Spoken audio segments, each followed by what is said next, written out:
Hello and नमस्ते, मेरो च्यानलमा यहाँहरुलाई फेरि पनि स्वागत छ। यो च्यानलमा यदि नयाँ हुनुहुन्छ भने कृपया सब्स्क्राइब गर्न नबिर्सनु होला। आज भोलि आँपको सिजन आएको छ, त्यसैले आज मैले आँपको गल्का बनाउने रेसिपी लिएर आएकी छु। यो बनाउन एकदमै सजिलो छ र खाँदा पनि मिठो हुन्छ। यो रेसिपीको लागि मैले 1 केजी काँचो आँप लिएकी छु।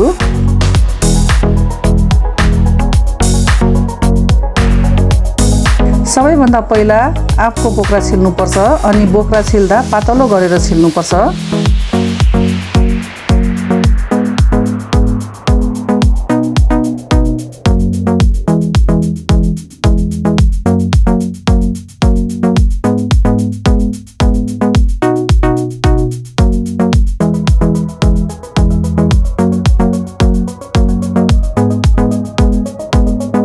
अब छिलिसकेपछि एउटा आँपलाई बीचबाट 2 भाग गरेर काट्ने अनि भित्रको गुदी निकाल्ने। सबै आँपलाई यसरी नै काट्दै गुदी निकाल्ने। त्यसपछि आँपलाई 2 वा 3 टुक्रा गरेर काट्ने।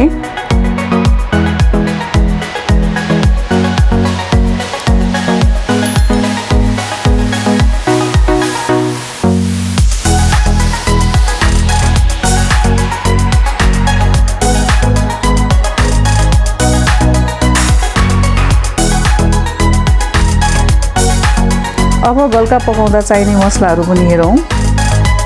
200 ग्राम गुड लिने, त्यस्तै गरी 2 ठुलो चम्मच रातो धुलो खुर्सानी, 2 ठुलो चम्मच सौंफ, 1 सानो चम्मच हर्दी, त्यस्तै थोरै धुलो मरिच, 1 सानो चम्मच मेथी, 1 सानो चम्मच मुग्रेलो अथवा त्यसलाई कालो जिरा पनि भन्छन्, 1 सानो चम्मच जिरा, 1 कप तेल, थोरै हिङ, 1 सानो चम्मच ज्वानो, स्वाद अनुसार नुन, त्यस्तै गरी 4-5 वटा रातो खुर्सानी।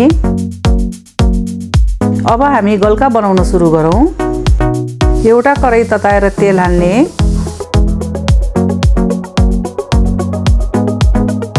र तेल तातिसकेपछि मेथी हाल्ने।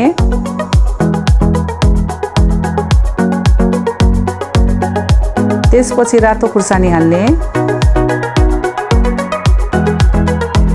ज्वानो हाल्ने।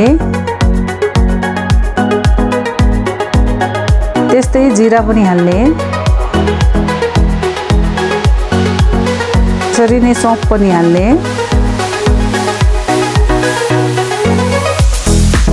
फेरि मुग्रेलो हाल्ने र थोरै हिङ हाल्ने र यो सबैलाई एकैछिन भुट्ने।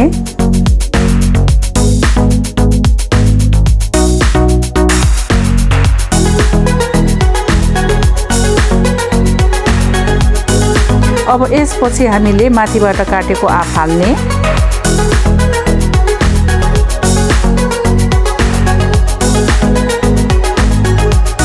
र यो आँपलाई हामीले लगभग 5-7 मिनेट जति चलाउँदै पकाउने।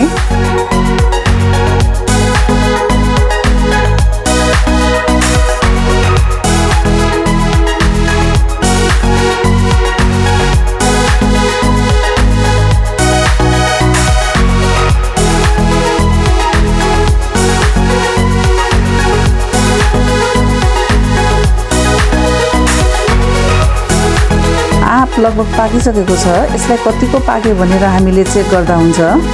अब हर्दी हाल्ने र फेरि एकछिन चलाउँदै पकाउने।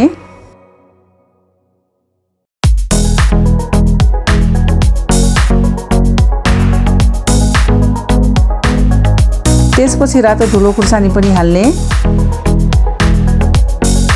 र नुन पनि हाल्ने र चलाउने।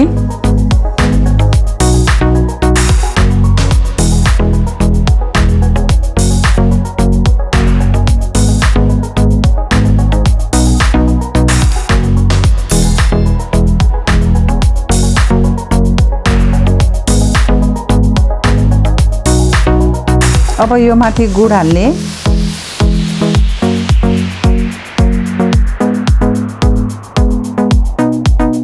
गुड हालिसकेपछि फेरि एकछिन पकाउने।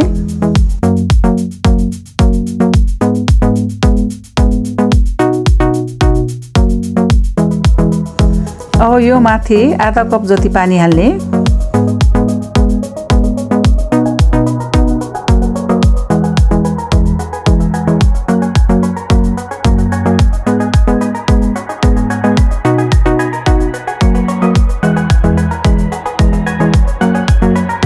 र ढक्कन लगाएर फेरि एकैछिन पाक्न दिने।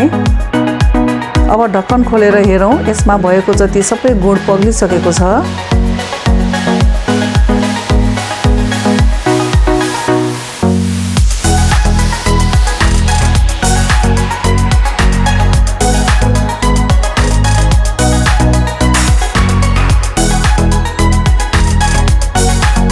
अब यसमाथिबाट अलिकति मरिचको धुलो हाल्ने।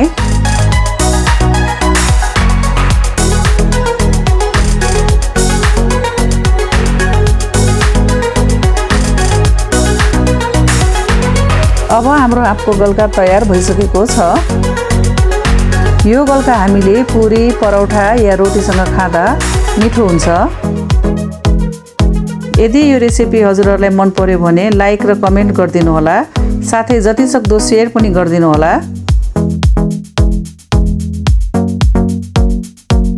कृपया सब्स्क्राइब गर्न नबिर्सिदिनु होला।